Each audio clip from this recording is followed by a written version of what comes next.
Hello friends, I'm Amanda Barr. And I'm Rebecca Lou Brennan, and welcome to Dance Principles United, the podcast. Together, we are passionate about helping studio owners with the business of running their studio.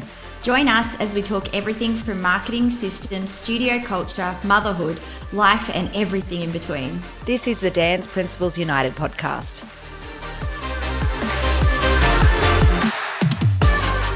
Hey friends, and welcome to another episode of the Dance Principles United podcast. I'm here with Nathan in the beautiful Opus Studios. Looking a bit fancy. You haven't done one in here yet. No, it's good. It's good to be here. It's good to see you after being away a little bit too much at the time of this recording. But yes, good to see you as well. Oh, wonderful. Solo parenting, super fun. Thanks for having lots of holidays and leaving me at home. Yeah, I know. I'm very lucky, everybody, to have an amazing, supportive wife. Okay. Sorry, I thought we were going to get that on tape. No? Absolutely not. Absolutely not. We wanted to chat today about, I was just listening to you and Beck talking about so many people's teachers having their amazing Euro summer vacations, as you and Beck were talking about her Euro summer vacation. Yes. But I was chatting with one studio owner that was just lamenting a little bit that they were watching their own staff that they pay a lot of money to off living their best lives, and cash flow had been a little bit tight in the studio, and not paying themselves as much as they were wanting to take out of their studio. Yes. And as we were chatting, and probably back and being forth, a bit resentful to their staff. But not in a horrible way, but a little bit. Yeah. And it's something that I always talk about. I've never heard a studio owner say, "You know what, Nath, this studio owner life, I'm done with it, because I'm just making too much money. It's just rolling in faster than I know how to spend it, so I'm done. I'm going to go and do something else." Yeah. And as we were talking about that, you were talking about the first and one of only, I think, 2 times you were saying that cash flow got tight enough in the studio that you actually didn't pay yourself one week. Absolutely. And it was a story and we were chatting about it, and I thought we need to share this with the podcast, because I can very much pinpoint in my 20-year journey when I didn't pay myself. And I remember it the first time so clearly. I was 21, and I'd had the studio for 4 or 5 years by then. It was that January week, those 2 January weeks before class starts back. It's the last week of holidays and then the first week of term. You all know the ones we're talking about. Squeaky bum week. Yes. Where money gets tight, right? And I remember that week, and, back in those days, I'd have to process the pays manually or whatever on the Friday, as you did. And I remember for the first time not paying myself that week and going, fuck this. This sucks. I had worked so hard that week. I'd been in the studio, cleaning, answering the phones, getting ready for the new year, prepping classes. We'd had enrollment days, so I'd had staff come in, back in the day when you'd have that enrollment day a few days before you'd start term. So I'd had staff come in to do that. So I was processing all of their pays and didn't have enough. And I remember so specifically where I was sitting and Nath was with me, and I just remember going downstairs there at Terralong Street. Yeah, this sucks. I have worked 10 times the amount that all the other staff have worked this week. Yep. And then probably some. Yep. I didn't have enough money in the account to pay myself.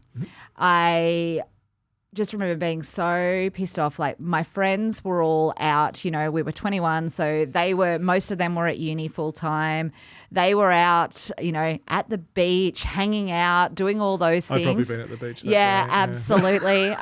Because Nathan was not working the studio. And I'd been working my guts out for absolutely no reward. Yep. And then my friends would be like, "Oh, I'm just going to work Sunday this week because I get double pay at my job at Just Jeans." I'd be like, "Oh, I am working so hard and not being rewarded." And I remember thinking so clearly that time, fuck this, I'm not doing this again. Yeah. This is not how I want to live. And I think that was at a point though where you were still the studio had been doing very well, and you'd still been able to build yourself up you'd always paid yourself. You'd been able to build yourself. Absolutely. Really I remember at the time, I was paying myself $500 a week. Yep. It wasn't a huge amount. I remember when I gave myself the raise to $600. Yep. It wasn't a huge amount. And taking profits at the end of the year. Yeah, and things like absolutely. that. But we are talking how long ago was it? 20 years ago.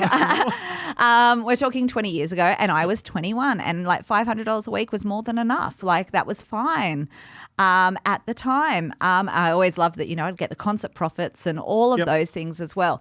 But I remember so clearly thinking, I am not going to do this anymore. I'm going to make sure that I pay myself. I only ever had to do it another time once, and that was more recently. Still. How old's Gigi? It was 10 years. It was more than 10 years Yeah, ago more now. than 10 years ago when we had a cash flow problem when we bought a huge commercial premises. And we've told that story before. We've had somebody run off with $30,000 and didn't deliver. And I had a baby and all of this kind of stuff all happened at the same time. But that was a very different kind of thing because we'd had so much investments. We just built out this huge studio and all of that. This was just very much a run-of-the-mill kind of week. It was just the cash flow had dried up by that last week of January. Yes. And I definitely made a vow then that I wouldn't do that anymore, that I would prioritize myself over my staff. My staff were amazing at the time. They were great. It was awesome. They were working hard, but it wasn't fair that they were getting paid when I wasn't. Yeah, absolutely. And I think it's super important, like just that whole notion we always talk about, because it can't, like, money is something that so many people struggle to talk about, right? It's that bit of, it's always the bit of the dirty word, and people get uncomfortable talking about it. And especially around dance studios, like some people think that it should be, so much, because it's about the creative and it's about changing students' lives and all those kinds of things, which we 1,000% agree with. Absolutely. But the reality of the situation is that money makes the world go round, and it's that notion of putting on your own oxygen mask first. I love that. If you are looking after yourself financially, then you are more happy. You are able to keep the doors open longer. Yep. Not only, like, you're able to build a better studio as well. You're able to make a bigger impact on the lives of more students if you're looking after your own financial future, right? Absolutely. And I'm a very big believer in that, because it isn't all about money and being greedy or anything like that. Yeah. But it is about not being resentful towards your business. Yes, Not that's a big one. because people start to harbor, like, whether you think you are or not, you start to harbor this, like, resentful towards your business, your clients, your teachers, your staff, your students even. Yep. And, it kind of, like, it festers. It sits there and it festers. And I feel like some people probably listening know what I'm talking about and are probably nodding their head along that, whether it's just this little thing that's kind of under the carpet and it's festering, and whether it's for them or for their partners. Sometimes it actually has to do with your partner as well, that it's kind of a bit of a thing in your relationship as well.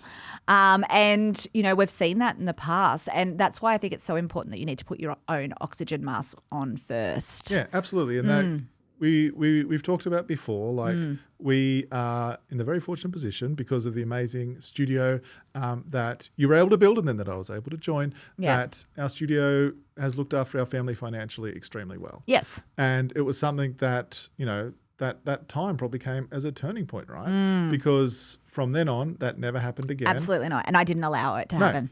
And you also got some great financial advice at the time. You were like, you were doing all the right things in what you were meant to do. Yes. And like I said, it's something you've never looked back from, right? Absolutely. And I wanted to talk about that if you are perhaps in the position that occasionally happens to you as well, that, things pop up, bills come, bills happen that were unexpected, for example, or, that January cash flow thing hits, whatever it is. And, like, I'd love to talk about some actual tools that can help you, right? Yes, and things to do. So I think one of the things that you did that we always talk about, through that growth phase of the studio and the way that you were able to keep enough cash going through the business, because this was something that on one of my trips recently to Mexico for our own coaching conference, one of the guys there was a business cash flow and profitability expert. That was who he helped. And he was saying that there was a stat about the percentage of businesses that fail due to cash flow issues. And it was a very high amount, and I really should have got this number. Yeah. But he said out of those businesses that failed because of cash flow issues, there was about 20 to 25% that were actually profitable businesses. Yes. They were just experiencing some cash flow issues. Absolutely. So it's super important to make sure that you're looking after that as well. And that's an important part of being able to pay yourself on that as well. And I think a big part of that is making sure that you don't overstaffed too quickly. And I think that was a big part in you being able to grow the studio. Yeah. Is that right? Yeah, absolutely. And, we all need staff. Absolutely. It's an important part of growing and scaling. It is definitely an important part. But if you are, still in a startup phase, or you only have a small studio and you need to or you feel like you're not paying yourself enough, sometimes it is about, hey, where can I cut back on staff? Because, or maybe not even cut back, but like, let's not overinflate the staff so that I can put my own oxygen mask on and make sure I can be paid some of that wage. Yeah, absolutely. Can I say something a little bit controversial? Okay. I do think sometimes that I do see, not just dance studios, but other small business owners as well, I do see people thinking that their staff headcount is a bit of an ego metric. And they're seeing that as success. Yeah. As a definition of success rather than the profitability of their business. Like, I have 25 staff members. I must be a big business person. Yes, yeah. exactly. Not knowing, and what they don't tell people is that there's never any cash left at the end of every week. Yeah, absolutely. And I think sometimes that's the case. And sometimes it's just about, hey, what could I do to increase my wage? If you're looking at your wage going, hey, I could really do with an extra X amount, like, where could you pull that back from? And I think that's a really important thing. Like, hey, if I taught those extra 2 classes, those 2 ballet classes on a Wednesday night, I could save X amount on wage and put that towards myself. Maybe it's something you need to consider for now or for the new year or for whenever that was. And I think that's the biggest thing. What I definitely started taking back to that story and where we were is I was like, okay, I've got to make a set amount that I'm going to pay myself. And I need to prioritize that as an expense, no different to paying my lease. It has to be paid. It's a non-negotiable. And I think that's where most people fall down. It's kind of like the profit first method as well, that kind of idea, right? It's like, hey, this has to be paid. This is not a maybe I might pay it. I'm going to take whatever's left over that week. Yeah, we'll see how the cash flow's going. So I was like, okay, I'm going to pay myself. At the time it was $500, and it doesn't have to always be. It might be you working out what's sustainable, what's kind of maybe the smallest amount that you can live on. That still pays, your personal expenses, etc. Hey, I'm going to pay myself this amount every week as a non-negotiable. And then maybe it's like, hey, and then I take profits at the end or at the end of each quarter or whatever. I look at what's left or whatever that is. As well as things like the business covering your phone and your internet and things like that as well. Yeah, absolutely.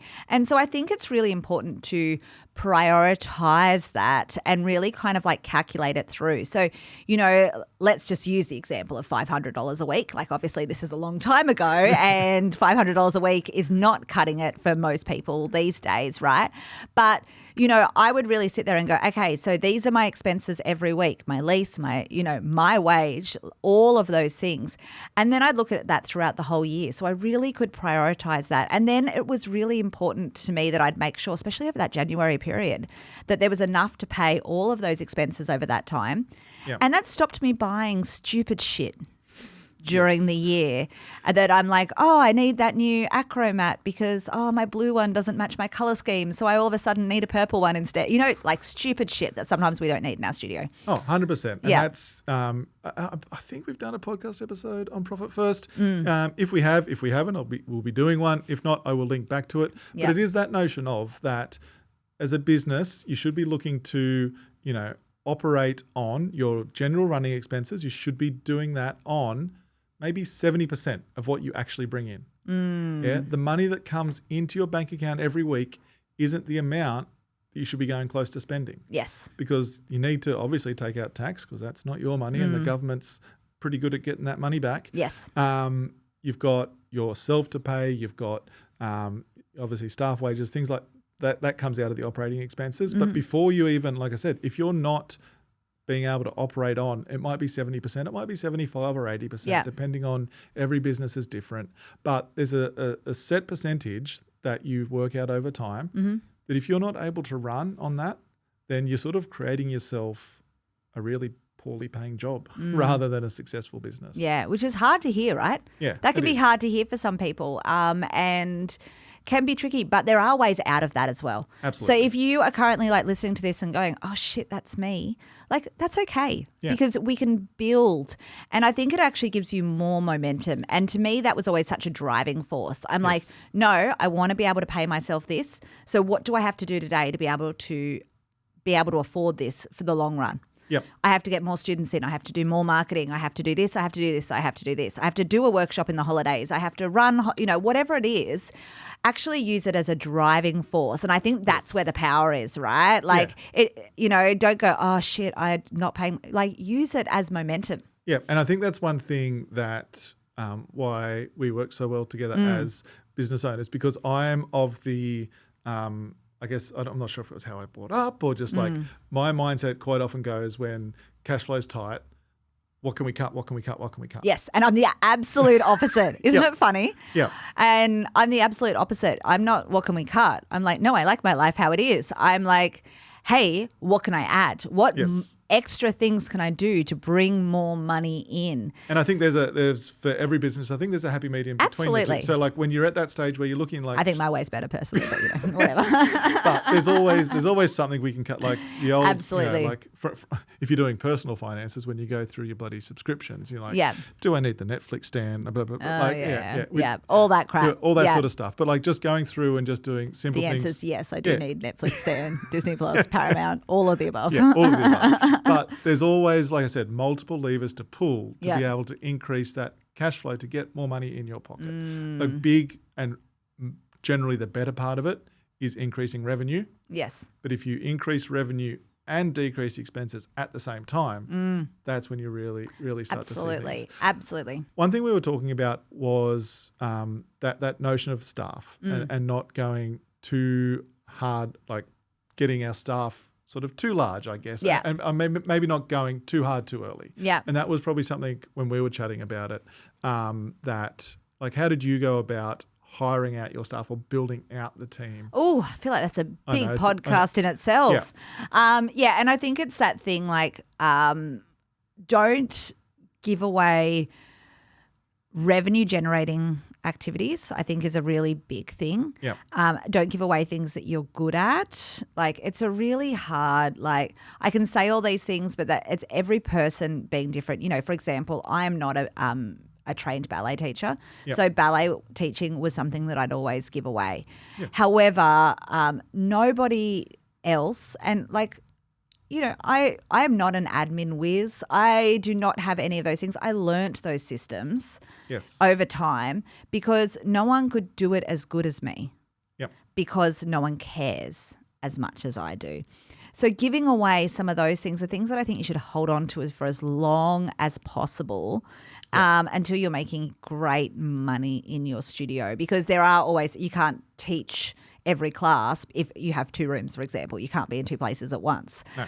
But, to me, I think sometimes it is about like doing the hard yard, especially when you're starting out, and making sure that, you're really working hard and doing everything you can to build your business at the time and make great profits to set yourself up. Yeah, and I think sometimes people see that, we know that great systems can also, especially like in 2025, like compared to when you started the studio, the systems that are in, like that we can, the software systems that we can utilize these days, that people understandably at times, I get it, balk at the price of, and think like they do the math and like $10,000 for that system for the year, like shit, that's a lot of money. We're talking about software, et software cetera. systems.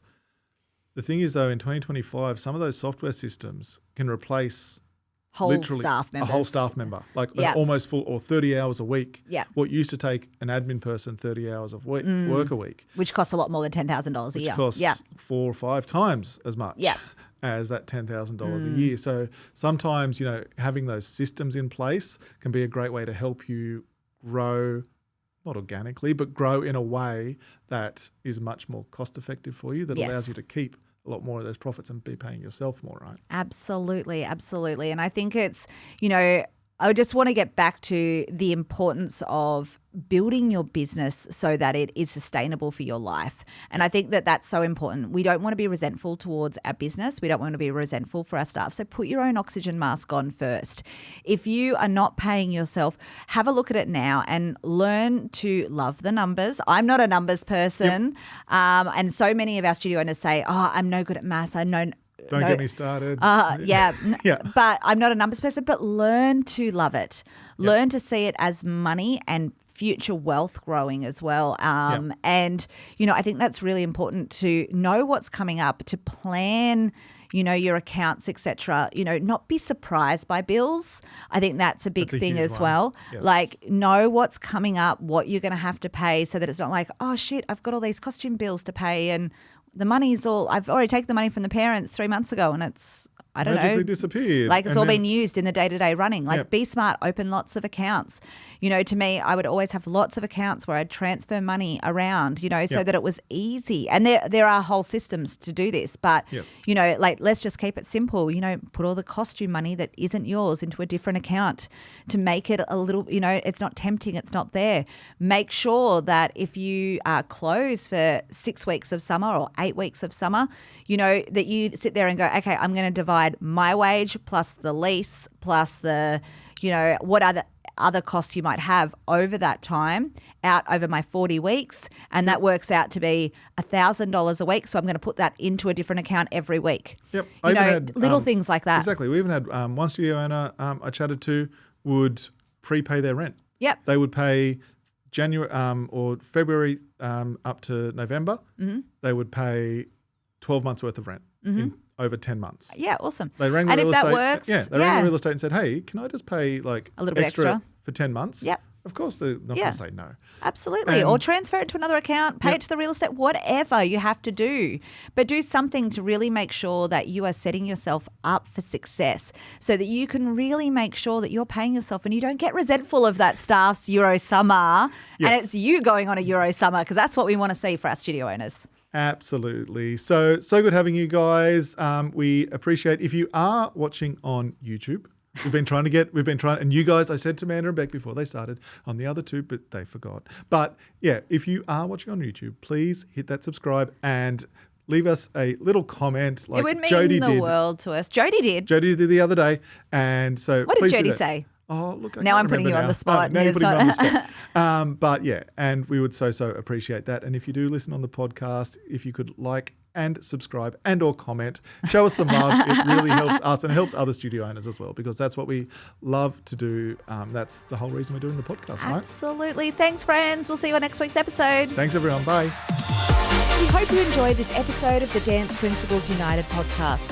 If you'd love to learn more from us, we have a special offer just for our podcast listeners. Go to the link in the show notes right now to get 2 weeks free in Dance Principles United Tribe. We would love to see you there.